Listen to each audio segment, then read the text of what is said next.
Hello, everybody. Welcome back. So it's been about 5 days, I guess, since the election, going on 5 at least as I'm recording this. And for a while, I didn't want to record anything. It's just kind of a depressing situation, the election here in the States. But you know what? After thinking about it for a while, I thought, screw it. This is what you're trying to do, so might as well record something, right? Uh, so I hope that this is the last electoral related video that I do for a little while. I'm hoping to get back into what I really like doing, which is kind of like the labor area.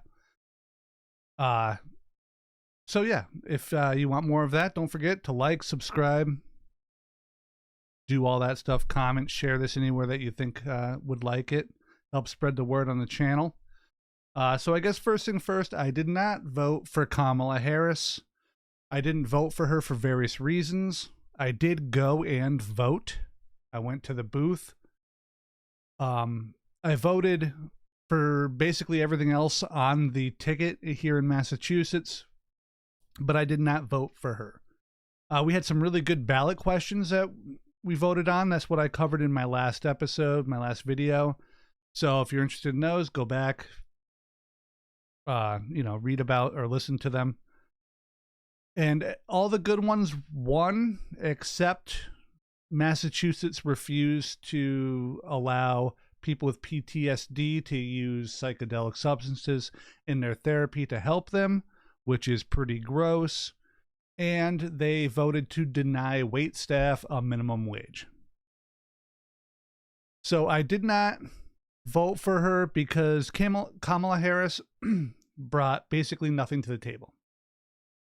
Nothing other than saying that she would continue Biden's policies, Biden's agenda, the Democratic agenda, that she supported genocide, and that she just wasn't Trump. That seemed to be the major selling card here in this election.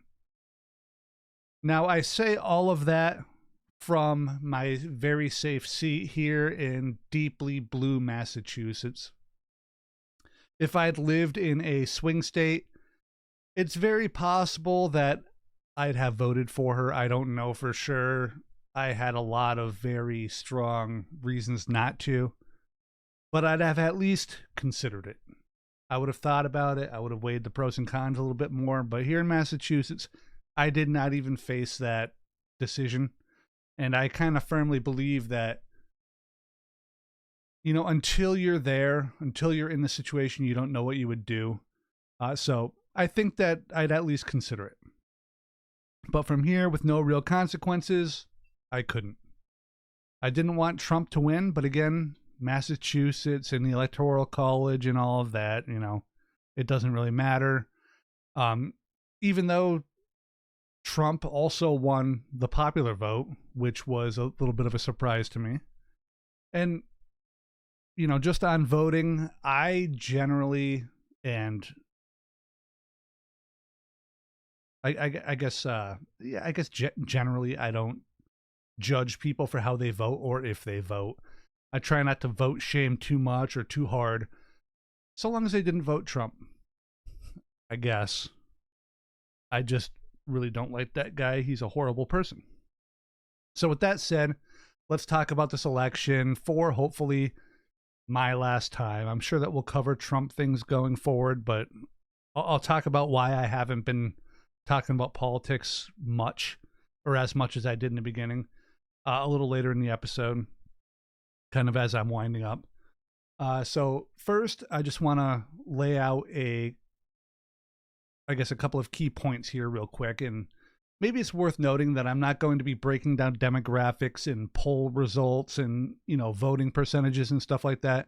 There's plenty of that on CNN or, other people in this sphere, even people who agree with me. Go listen to those. I just don't want to do it here.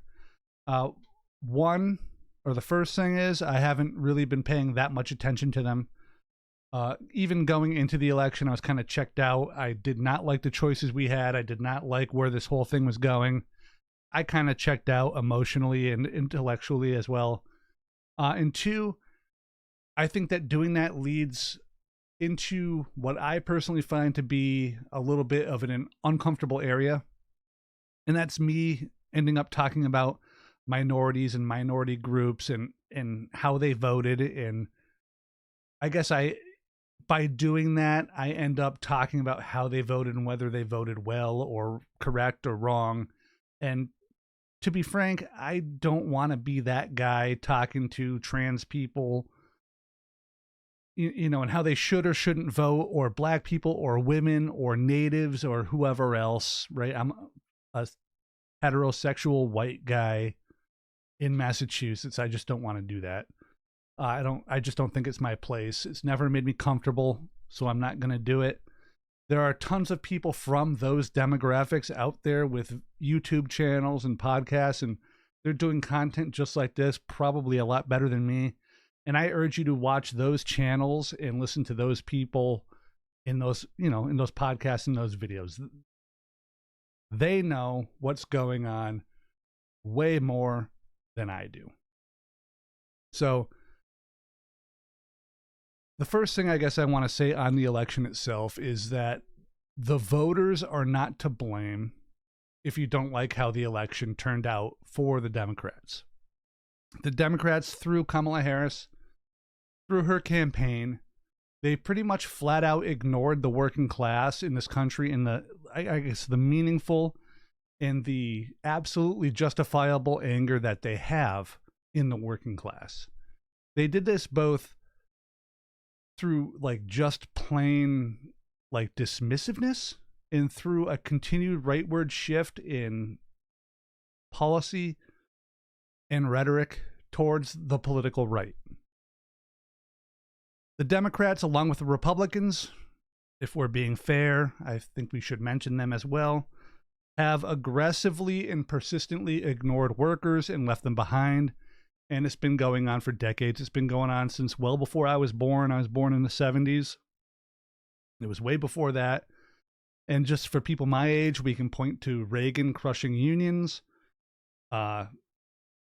Clinton with NAFTA, Obama with his austerity programs and the whole austerity of his entire 8 years in office. And we can go to Bush's Patriot Act, right? That's another one. Then I guess the final headshot for my generation, or not really my generation, but for the past, how long has it been now? Almost 20 years, 18 years. It's the headshot that was like the neoliberal corporatist party attack on Bernie Sanders at the ending of his 2 consecutive Democratic primary election bids. So instead of providing an alternative to the conservative agenda, the Democrats accelerated their own tailing of conservative policies.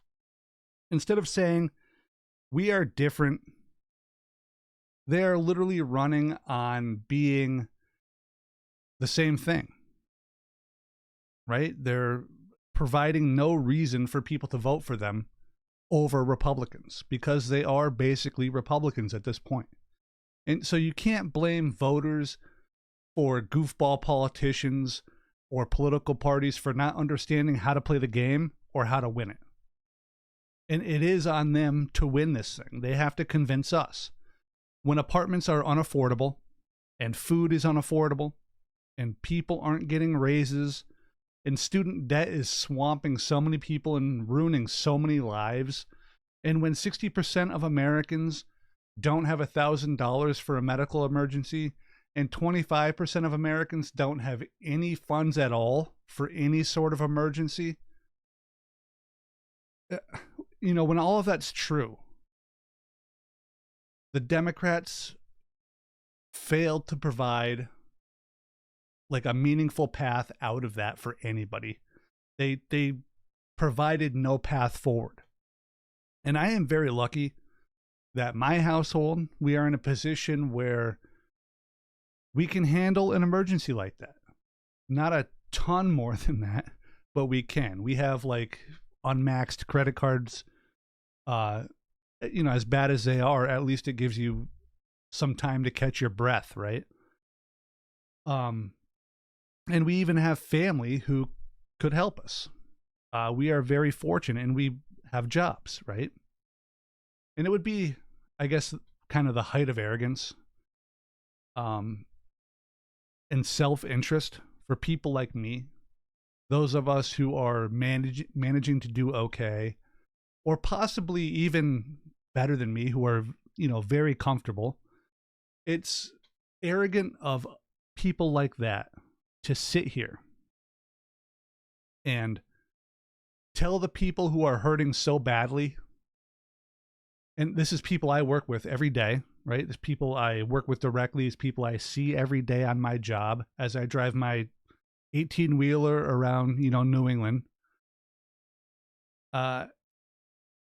It's like I said, the height of arrogance to see these people who are hurting and to tell them that they are fools, that they don't know what they're doing, that they're wrong or stupid or enabling something bad.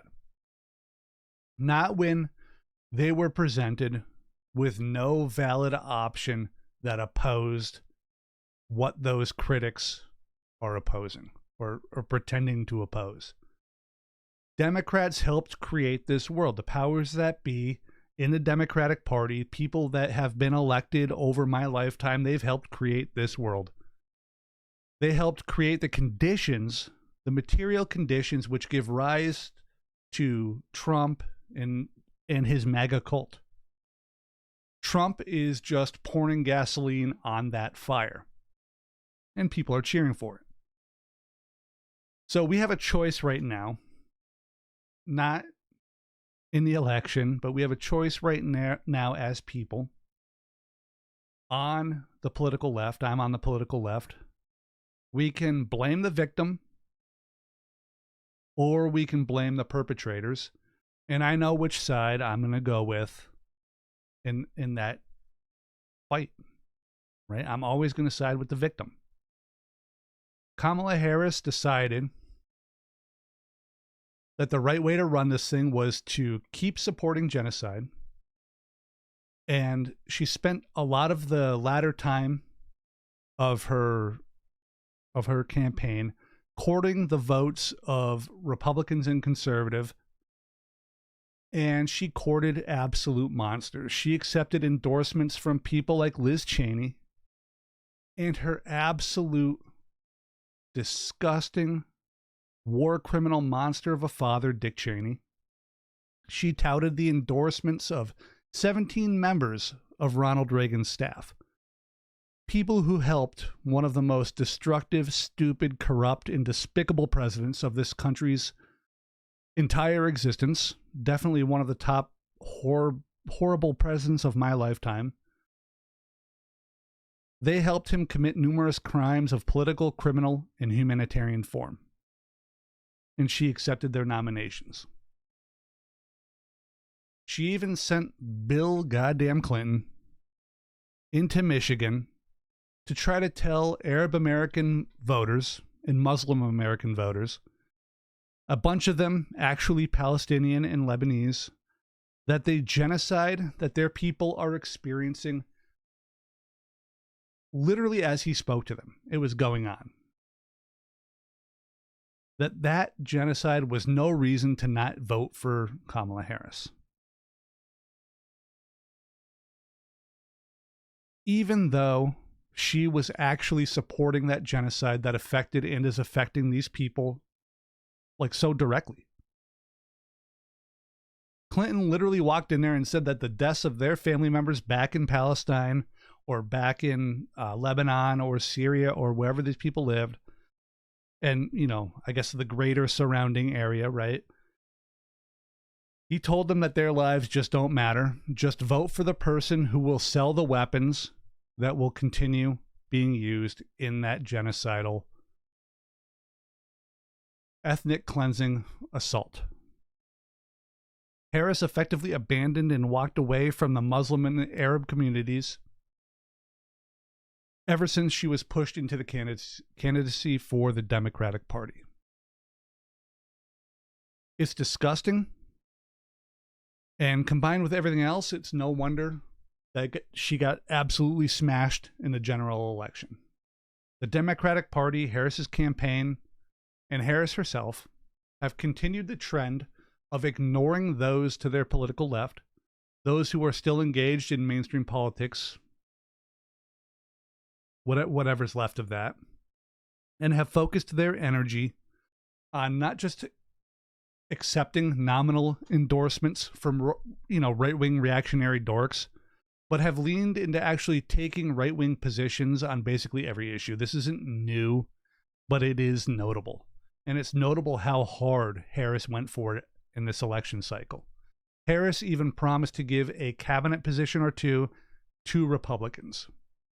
And here's the thing. Here's the reality of that position, of that tack. If you have a political party and you are supposed to be opposing the other party and you're trying to defeat them, you're trying to beat the only other political party of any significance in the country, and you tail them on policy and promise to appoint their members to your cabinet, then why would whatever possible centrist or independent or maybe a moderate Republican vote for you? Why would they come to your side? If they want Republican cabinet members, they'll vote for Republicans. If they want conservatives overseeing conservative agendas, they're going to vote for hardcore conservatives. They could, they don't have to vote for moderate conservative Democrats when they can just vote for purely conservative Republicans. That party's already there. The more you shade that way, the less you distinguish yourself, the fewer votes you're going to get, because they're just going to vote Republican. Like, why would they go to your side if you're not different? By doing that, you failed to differentiate yourself, and rather than that, you've sort of glommed onto like the trailing edge of the conservative party as it shuffles rightward. You have, in a very real sense, become an actual conservative party instead of a liberal one. But you've become, like, when you do that, you've become a conservative party without like a foundational principle. You're just tailing. You're just following, getting dragged along. And then on the other side of the party divide are people who basically want the same things as you, but they'll actually work for it. And they have like kind of the bona fides to say, yeah, we're going to do this. We've been doing it. Why would you vote for those guys over there who have a touch of liberalism left in them? And these, I guess, these same like right-wing tailing losers, right? The incompetent buffoons that they are, they'll now blame like the political left, everything from progressive on left. They'll blame them for losing this election. They'll blame people who basically said, like, please just don't help genocide. And a lot of us will choke back the vomit and we'll fill in that little circle next to your name. And she couldn't even abide that. She couldn't even do it. An American politician refused to stop supporting an obvious, ongoing ethnic cleansing and genocide, and instead doubled down on it and kept supporting it. And that's part of the reason why she lost. I don't know how big of a part it was, but in Michigan, it certainly looks significant. She's missing 15 million votes, or it might be down to like 12 million by the time I release this. But of those, let's just call it 12 million for here. Of those 12 million votes, do you really think there's 12 million Americans who care that deeply about Palestine? I don't. I don't think that this was the one issue that she lost this on. But hey, if you think I'm wrong, hit me up in the comments. Now, full self-report here, full mea culpa.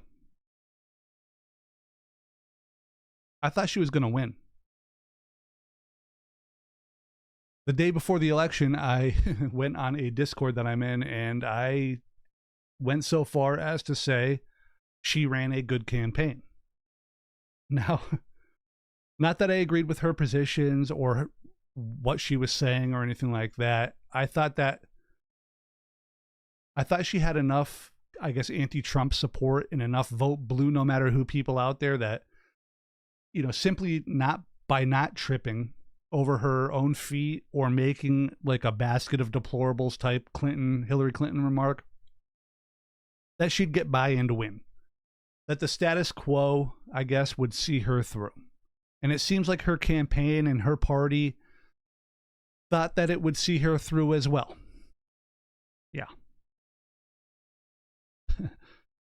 The day after the election, someone hit me up on Facebook Messenger and asked me, do you still stand by the idea that she ran a good campaign? No, I do not. Of course not. I don't still think that. She got absolutely waxed. I was clearly wrong. I'll admit, just to assuage my own ego, I guess, that I had checked out on this thing pretty early and probably got a little bit lib-pilled hearing about the polls and hearing about the mood around the country and whatever. But at the end of the day, I was wrong, right? I was wrong. I thought she'd win. She lost. And what I was thinking was that Trump had absolutely capped out the amount of votes that he could possibly get in this country. Back in 2020. I thought he hit a ceiling. That there were no more votes for him to get. That was it. And that actually seems accurate. He didn't even hit that mark this year, right? I think he's like 1 million or 2 short.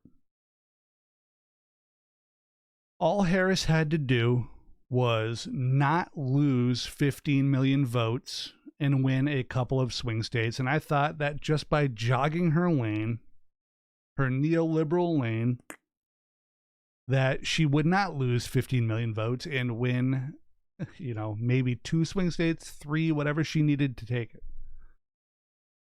I said all of that, and Kamala Harris said, hold my beer. And she proceeded to lose everything that mattered and 15 million votes.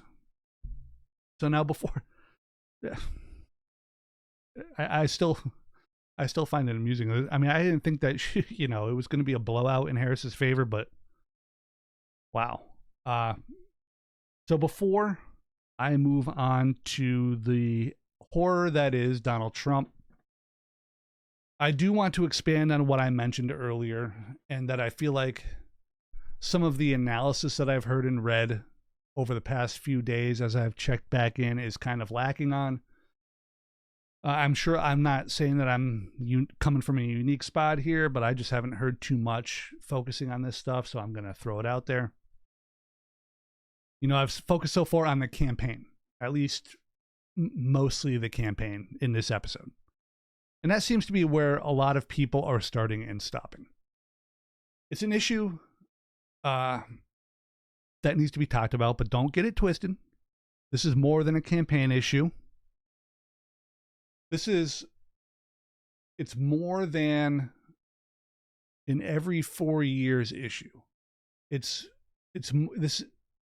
not like the fault here isn't that they paid the wrong ad agency. This isn't an issue of slogans or logos or bad rally locations or whatever, anything like that. It isn't an issue of marketing. It's an issue concerning the heart and soul of the Democratic Party. The Democratic Party is just a neoliberal party that survives by tailing the Republicans towards the right of the political spectrum, towards conservatism. They do it in policy, they do it in promise, and they do it in execution. And it doesn't even really matter, at least for what I'm talking about, whether it's like an internal decision where they've intentionally said, let's do this, or or if it's their own incompetence and cowardice and that they're just getting sort of dragged along in the conservative wake. It doesn't matter. Either way, this is where they keep going. They keep ending up going towards the right. Now, politics, as far as I'm concerned, in at least this aspect is a battle between the proles and the capitalists, the plebs and the elites.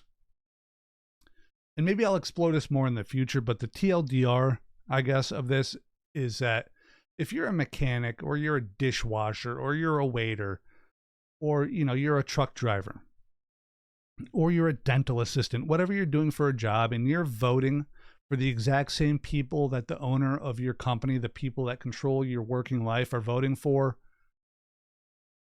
if your boss is plastering their truck or their car with banners with a candidate's name on them, and you're voting for that same person, I just think you need to reassess what's going on. Now, I committed with my previous prediction a couple of major sins, probably two major ones, both of them underestimating my fellow citizens, and I was giving them too much credit. The first was in how many people that she unerringly touted and followed pissed people off. They did not like Biden's agenda. I thought she could get away with the economy and being a basic Democrat, probably for the same reason that the Democrats and her campaign felt comfortable supporting genocide. We both thought that orange man was going to be bad enough. He'd be bad enough that the standard Biden line, a continuation of Biden policy, would lead them to something near a record turnout and swing those swing states in their favor. Certainly, they didn't believe, and I didn't think, that it would cost her 15 million votes. Now, this doesn't mean, again, that I agree with the Biden regime. Please don't misunderstand. This was just my perhaps too cynical view from the outside. And maybe we can toss a little actual racism seasoning on top of that, But I guess I'll skip something here since I just said that and tie into something that I guess I underestimated. That I was too positive. I had too positive of an outlook of my fellow Americans. And that is the rank racism, rank misogyny, and, let's be real, the kind of black Icarus hearts of my fellow Americans.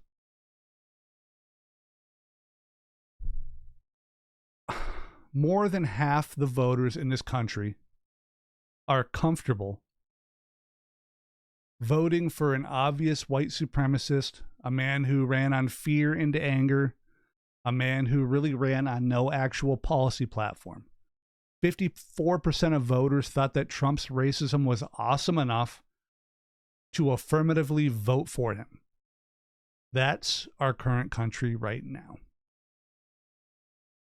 This is a racist, childish, unserious, deeply stupid, and deeply insecure man who ran his entire campaign on a platform of revenge, hatred, grievance, and with a promise not to make things better. He very rarely talked about building things or improving things.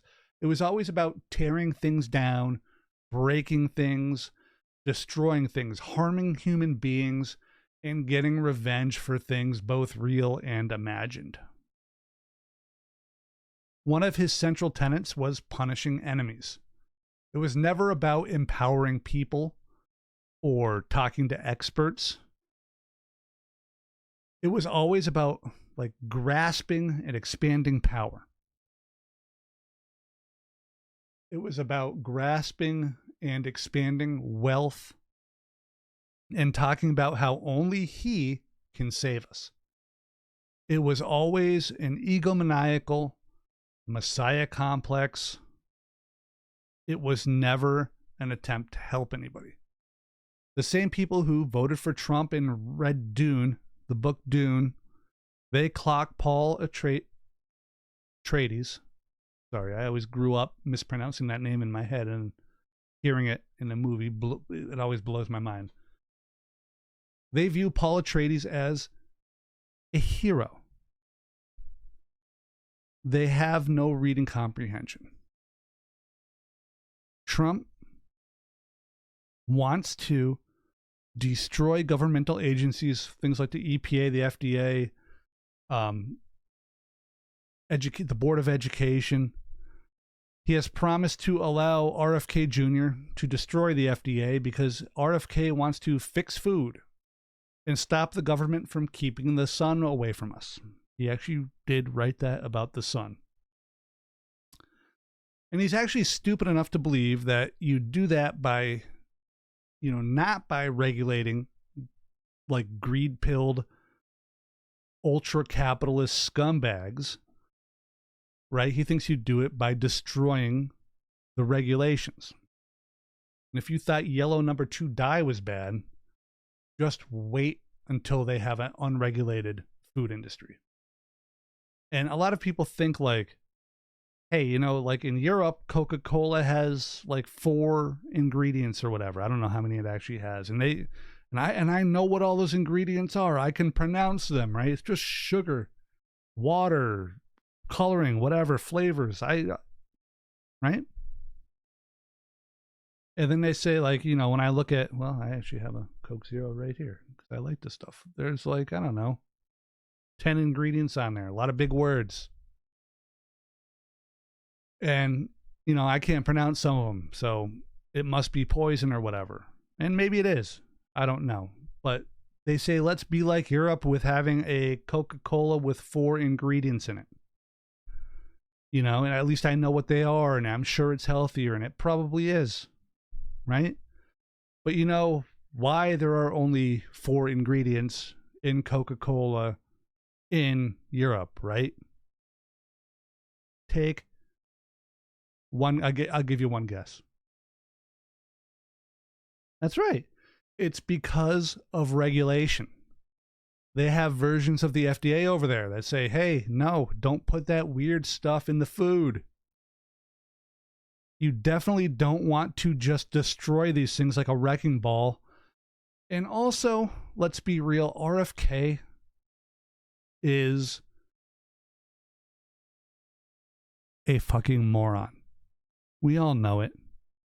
He's a moron who put his name out there just to get a last grasp of power and fame. He tried to negotiate with Harris, and when he was rebuffed, he went to Trump.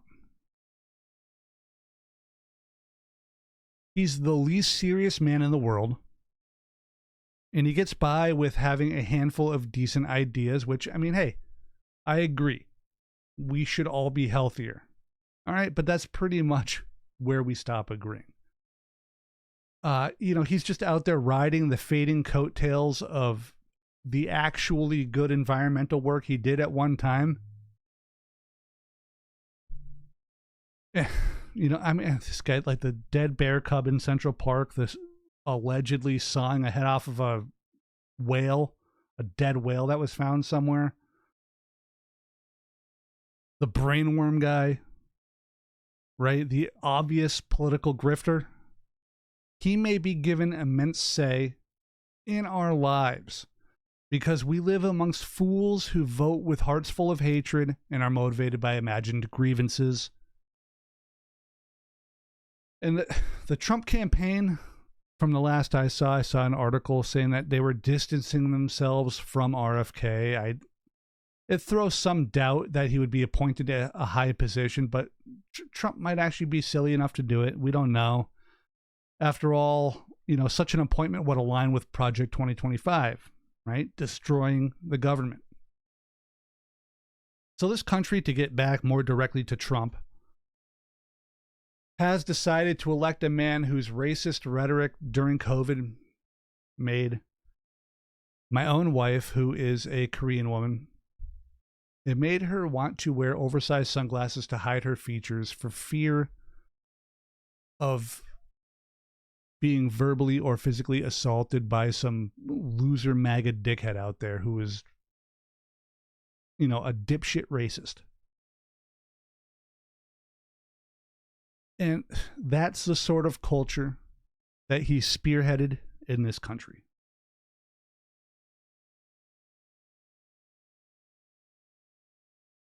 And that's just the aspect I saw in my own home. And we can expand and amplify that to other Asian people across the country. We all saw like all the assaults that happened on Asian people around the time of COVID, and the Arabs and the Muslims and the Mexicans and every other non-white group and every other I guess like cis, all the LGBTQ people. You know, all those people in the country, they all felt the pain in a way that I never will. And my wife also clarified something for me the morning after the election, or she reinforced something at least.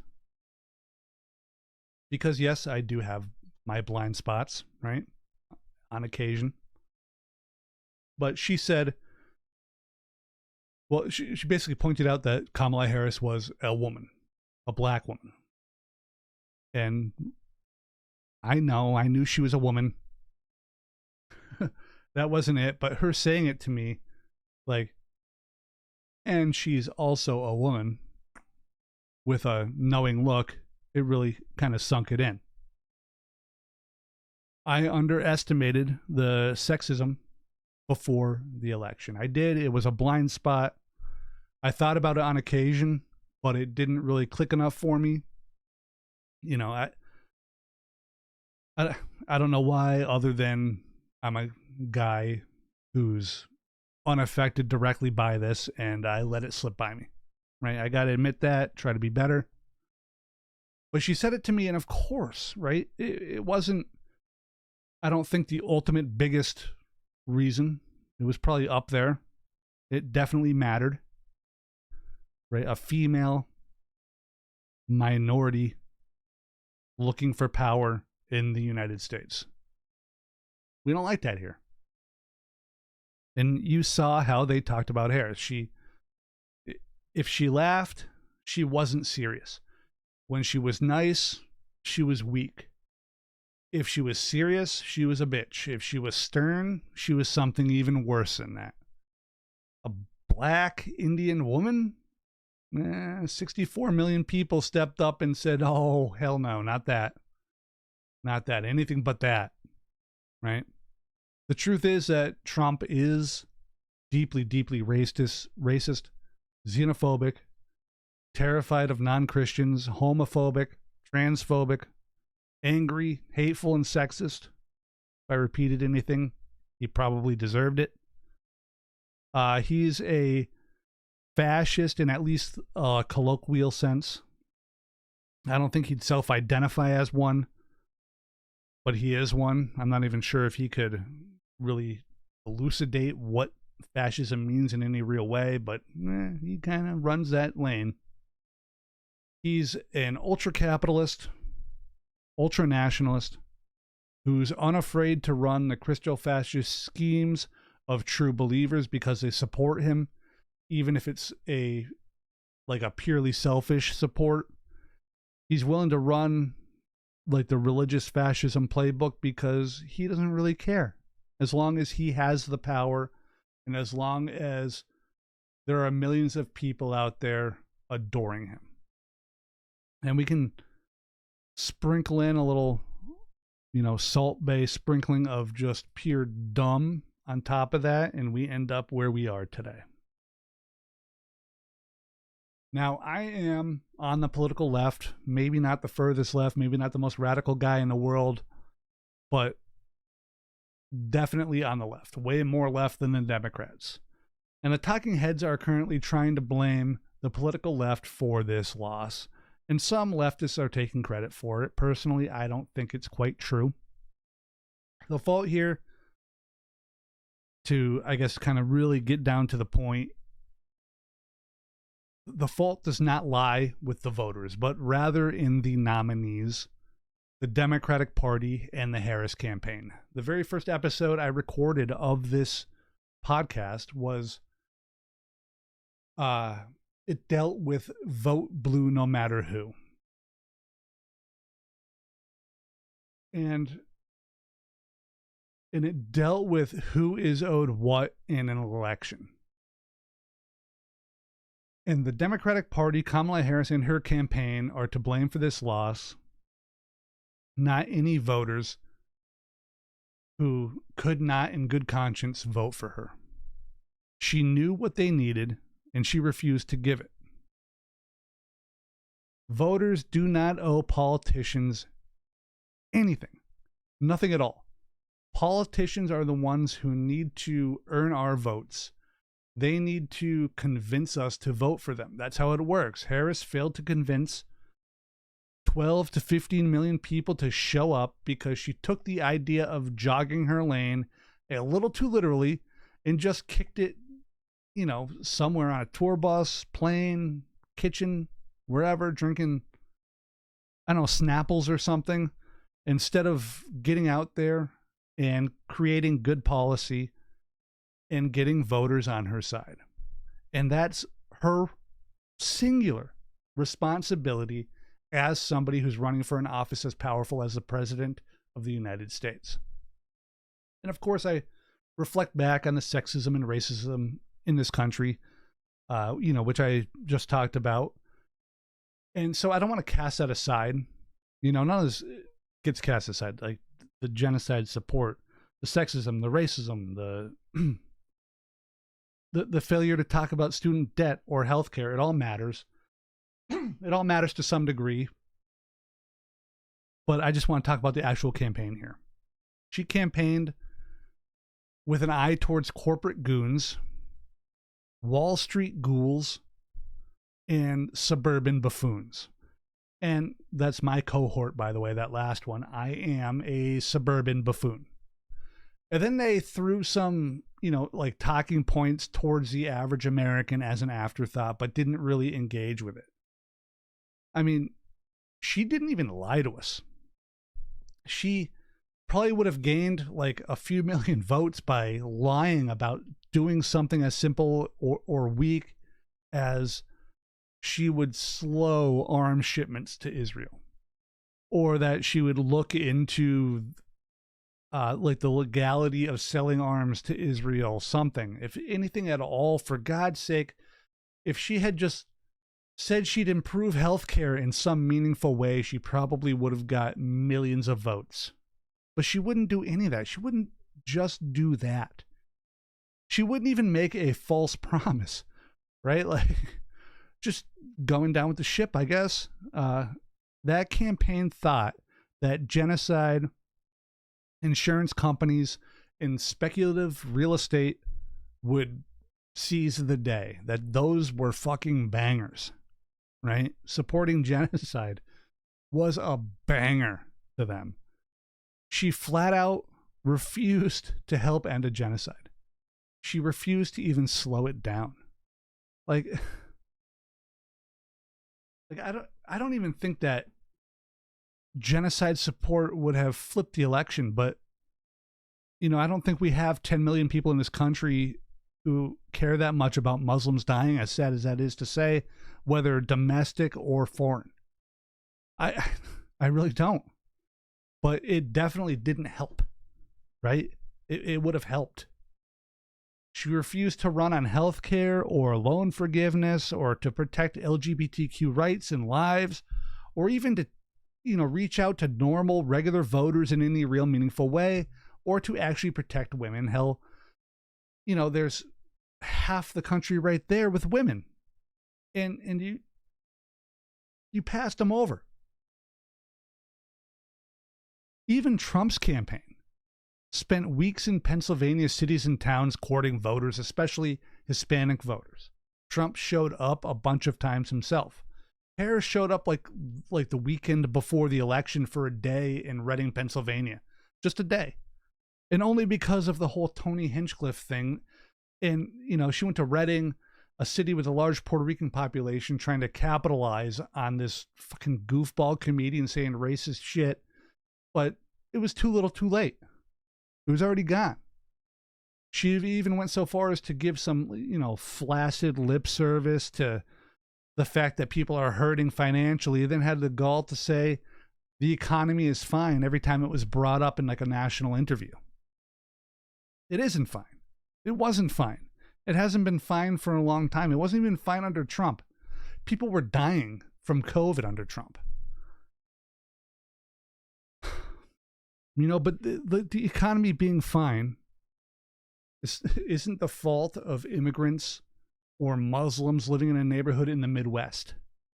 People are actually financially struggling all across this country, and at least part of it is due to decisions made by the current regime.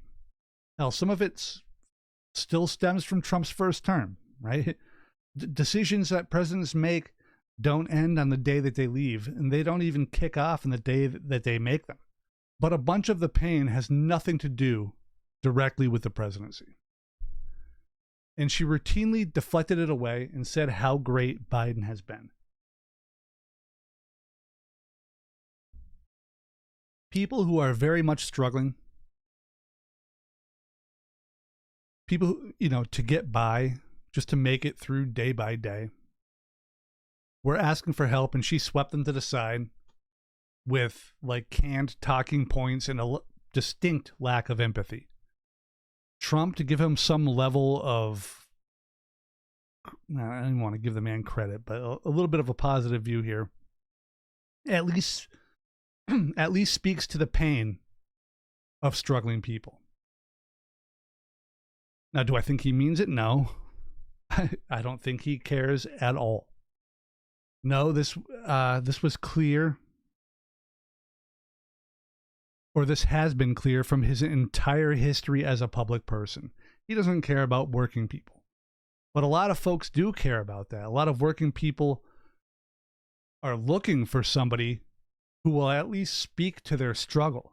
And they hitch their wagons to him because they actually hear one of these two candidates saying it out loud. And it wasn't Kamala Harris. It was Donald Trump. Tim Walz said it a little bit, but he's a VP. Nobody cares about a VP. And even he was subverted to Biden's nonsense as well. If Kamala had run on pre-VP Walz's political agenda, it would have been a good agenda. I don't know if she would have won. She probably wouldn't have won. But at least it would have been speaking to the same problems that Trump is. Harris gave them nothing other than essentially saying, suck it up. Biden is doing awesome. The economy is fine. It's good. And she promised to keep doing more of the same. And Trump gave these people something, not an economic plan or a proper critique or even a coherent positive outlook. What Trump gave struggling people was a reason for their pain, and the reason he provided was that it was the fault of other human beings simply existing. Plus a little bit of McCarthyist red scaring that is so silly, I feel bad even mentioning it, but I should. And he beat this messaging into the heads of his fans over and over and over again until it became part of those people's identities. He turned his fan base into an army driven by spite and hate and bigotry. Harris, on the other hand, didn't even bother to speak to these problems at all beyond rehearsed sound bites and on major news networks. She did the same thing at, 2 rallies full of the already converted. And I guess she did that one Girl Boss podcast that completely bombed. And because of all that, all of Harris's errors, or maybe not even errors, but just who Harris is deep inside and who the Democrats are deep inside. Plus, all of my fellow Americans, not all of them, but 54% of voting Americans deep-seated racism, sexism, xenophobia, fear, and hatred. Donald Trump won again. This country will get worse for it. I'm positive of that. Trump will likely get 2 or 3 more seats on the Supreme Court, which means the Heritage Foundation and the Federalist Society will tell him who to appoint because he's too goddamn dumb and unconcerned to know who to appoint himself. And it makes me sad. It makes me sad to see the very real fear and apprehension and exhaustion coming from my wife, from people who are from marginalized communities and minorities. You know, we already saw Trump. We saw him abuse immigrants, ban Muslims, try to curtail speech, kick police or sick police on protesters.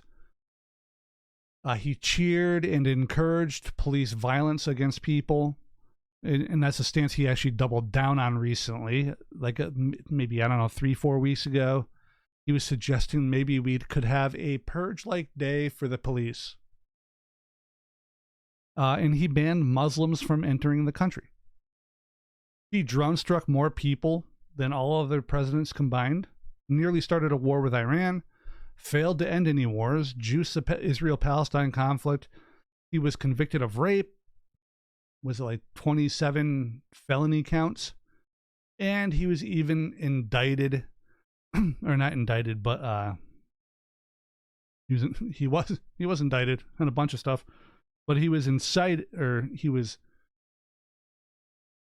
he also incited, finally get this word out of my mouth, he also incited an actual insurrection at the Capitol building. And you know, it seems like a bad thing to vote into office, somebody who would do something like that. We saw him very proudly get Roe versus Wade overturned.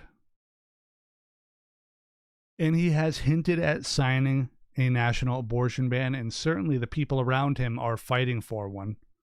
We've seen the results of Trump's actions, of these actions. Women are literally dying in this country right now, and have died, for lack of a necessary, simple medical procedure. Preteens are being forced to carry rapist babies. Women are dying in Texas because doctors are too scared to help them because they are afraid that they will go to prison if they help them with an abortion. You can Google this. I think it's at least, was it 2 or 3 women in Texas have died so far? And Trump is very proud of this.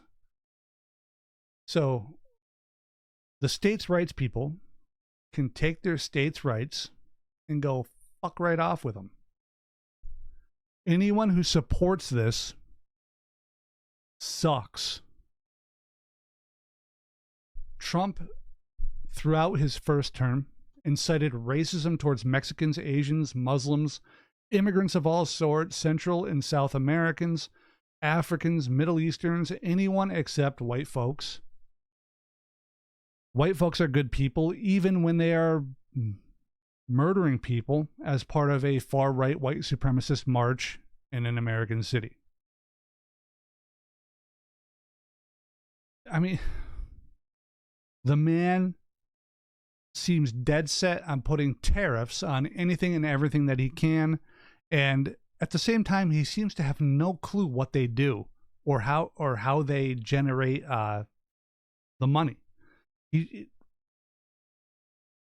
If you put tariffs on as many things as he wants to put tariffs on, it will absolutely lead to higher prices for all of you dingbats out there who think he's going to cure the economy. Tariffs are not going to do it.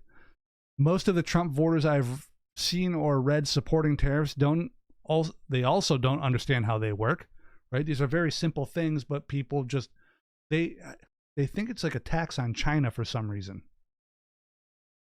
These people, they just hate China, right? Like everything else in Trump's campaign, it's a campaign of hatred, reprisals, and xenophobia. This is what America voted for: racism, nationalism, ultra-capitalism, the repression of human rights, the removal of bodily autonomy for women, and even, you know, whatever democracy it is that we thought we had left, it's actually in danger, right? This is actually fascism starting to take hold. Oh, this country fucking sucks. This place sucks, my friends. Sucks so much. Spite won. Spite is king right now. Spite of what? The spiteful largely don't even know. The spiteful are being led around by their noses by their messiah in the red hat. They've just been convinced to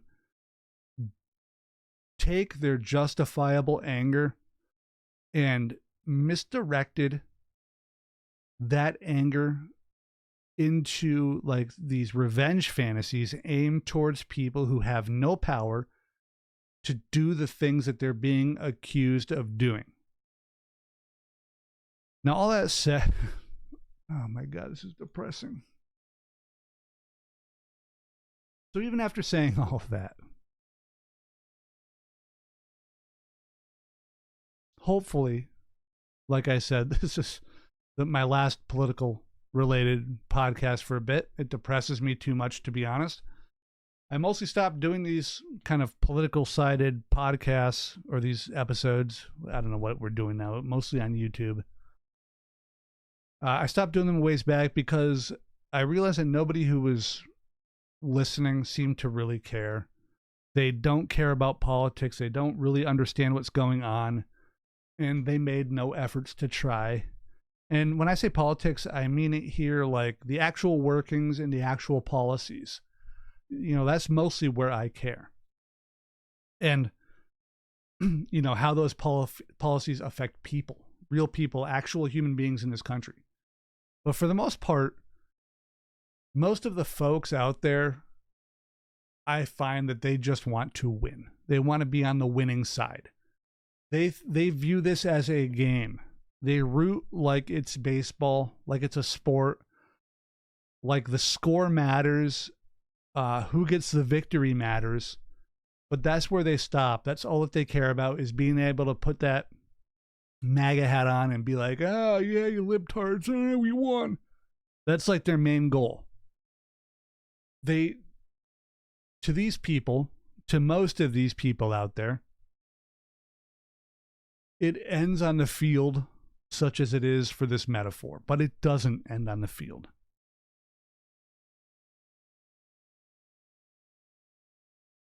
Actual people get hurt. Probably, I don't know, half the people that I see interviewed about voting for Trump don't even really have any good reasons for doing it other than he will save us. When they're asked how he'll save them, like what he might do, they sometimes will say border wall or tariffs or something about Muslims somewhere in the country. But when they're pressed on the issue, what it really comes down to is they just say, I believe in him. That's their main thing. And this is actually scary because it shows that these people really truly aren't caring about what's going to happen aside from cheering for the oppression, arrest, harm, and alienation of people with different skin color, religions, or accents. They don't care about what policies will best help them, I don't think. I know it's sort of a meme about, you know, people don't vote for, or people vote against their best interest, right? That's kind of the thing I've heard my entire life. But I don't even think it's that. I just think that they just don't care at this point. They just want to be winners. They don't care about, you know, like the policies that are best for them, best for their country, best for their NEMs, best for their friends, their neighbors, or their families. They only care that, one, their chosen Messiah, and two, their chosen team wins. That the racist, MAGA hat wearing, KKK courting, billionaire convicted rapist felon that they follow senselessly gets elected, and that he can do no wrong, and that their team is the best team. Convicted of rape, they won't believe he's a rapist. No matter how many racist, xenophobic things he says, he isn't racist and he isn't xenophobic. It doesn't matter because these folks are so wrapped up in the cult. Yes, a cult. the cult of personality that they like literally like can't be wrong, right? Because it would blow out their individual and collective identities. That's how twisted up a lot of these dorks are. They're nothing without Trump. He's given them an identity. Their ego has been totally subverted and subsumed by MAGA. And just to use a little anecdote here, I drive a lot. I drive an 18-wheeler, like I said, for a living, for those who don't know. And I saw a lot of political signs over the past, say 2 months relating directly to this election. The most rabid Harris supporter that I saw had a small banner stretched between 2 trees and a yard sign. And the banner was probably like 4 feet by 2 feet. It said, Harris Walls 2024. In a regular yard sign. There might have been a house with a few more signs out there that I just didn't clock. But I drive all around New England. That's probably the house that I saw that was like most enthusiastically behind Harris. On the other hand, I saw numerous, like dozens of houses essentially like sided with Trump flags and banners and yard rows of Trump signs in their lawns. There's one in Connecticut that is literally almost completely covered with Trump regalia. It's like 90% coverage when you take out the windows. There are giant flags, like probably like a 20 by 10 foot flag nailed to the roof of this place. On the other hand, a lot of these houses, a lot of these Trump houses that with all these flags and banners and signs have been like that for, I don't know, what's it been, like 8 years now? They've never not been completely smothered in Trump flags.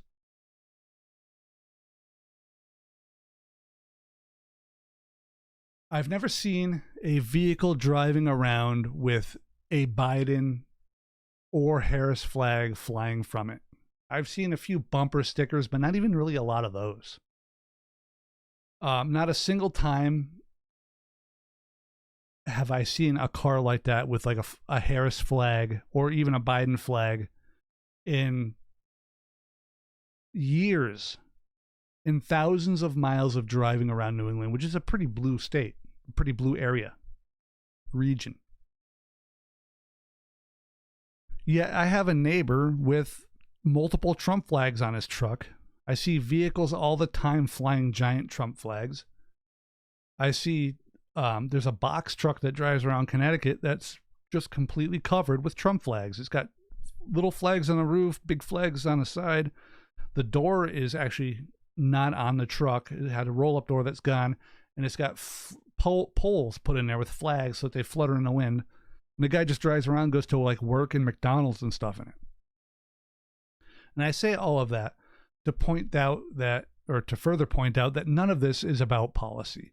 It's about a cult leader. It's about a cult. It's about, this cult of personality and being part of that in-group. Even if that group's core identity is hating people and, like if you're one of the people that MAGA hates, hey, they won't hate you if you join them, at least not yet.